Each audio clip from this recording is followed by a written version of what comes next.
You guys don't need to come now. You've already heard what's going to be said. What a privilege to receive that kind introduction from someone who I love and respect as much as David Rafi. It's been a pleasure to serve with him these last 4.5 years, and he is a remarkable man. As is Doug Dixon, who is a bishop in our state as well. So it's great to see you. I'm deeply honored by this. Thank you to the board, and thank you to the members that conferred this on me. When I got the call from Sam Mortensen and from Daniel Ricks, I had no idea that this was happening. I kind of got a little choked up because I thought about the names of the people that you would see on the back of the program here. Men and women who are pillars of our community, and many of whom I know and all of whom I respect. And it was just humbling to think that my name would be associated with yours. So thank you very much for your kindness. I have been a member of this chapter, I think, since it was formed. I recall, I think, the original dinner with Joe Bentley and Sue Waldrop and others that started this chapter. I respect and believe in its mission. I am grateful for the friendships and associations that I've had the last 35 years here, and count the members of this chapter as among my closest and most respected friends. So thank you for that. And no one succeeds in anything without others with them.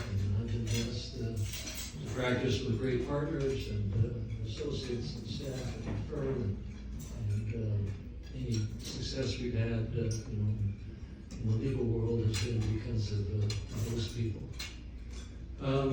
There are two people I would like to especially thank tonight.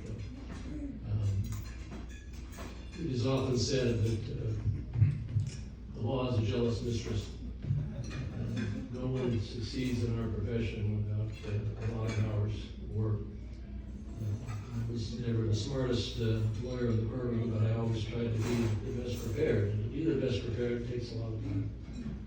A lot of Saturdays, a lot of days on the road taking depositions and away from family. In those, especially when our children were young, there was one person who took care of everything. So I could be able to pursue that. And,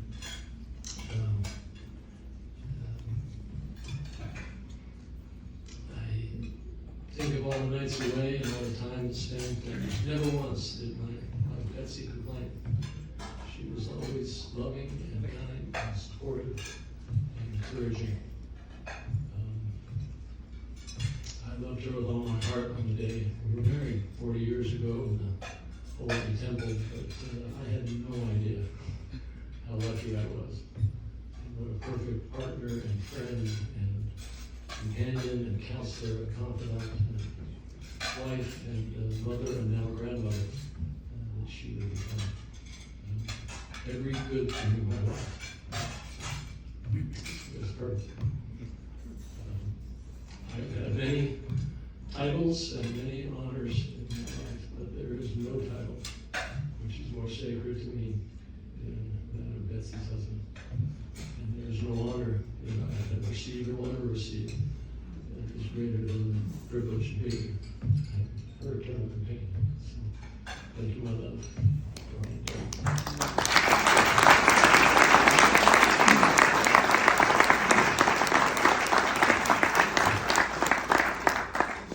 There's one other person who is not here who I would like to thank. Some of you know him, and those of you who don't know him should. When I was a senior at Stanford and trying to decide what law school to go to, I went up to Provo to see this strange place called BYU Law School, which was then recruiting only its 7th graduating class. And there I had the opportunity to meet the then dean of the law school, whose name was Rex Lee. Rex was a remarkable man. He had graduated first in his class from the University of Chicago Law School. He clerked on the Supreme Court. He became the founding dean of BYU at the age of 36. He later went on to be the Solicitor General of the United States under President Reagan, and later became the 10th President of the university, your predecessor, President Bates. He was the premier oral advocate of our time. He argued 60 cases in front of the United States Supreme Court, and as I sat in his office, I learned why he was one of the great advocates of his time, because he encouraged me to come to BYU, and told me that my professional and personal and spiritual life would be better if I came there than any of the other schools that I was considering. I took his advice, and it changed my life. It opened doors that I never would have imagined in my life. I met my beautiful wife at BYU. I was exposed to people that became leaders, mental authorities in the church.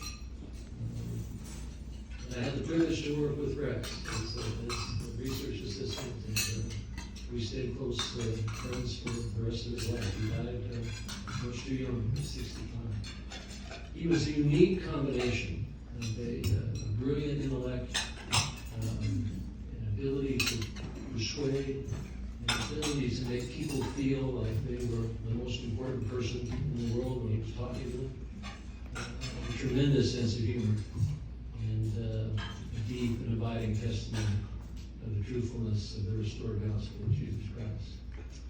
I have spent my life in a very poor and weak and pale attempt to emulate those characteristics that he taught us. And so, Rex, if you're listening to us tonight, I want to thank you for your mentorship, for your example, not only to me, but to hundreds and hundreds of law students and other students that he was such a great example for. So, amen. I thank all of you for this great honor tonight, and God bless all of you.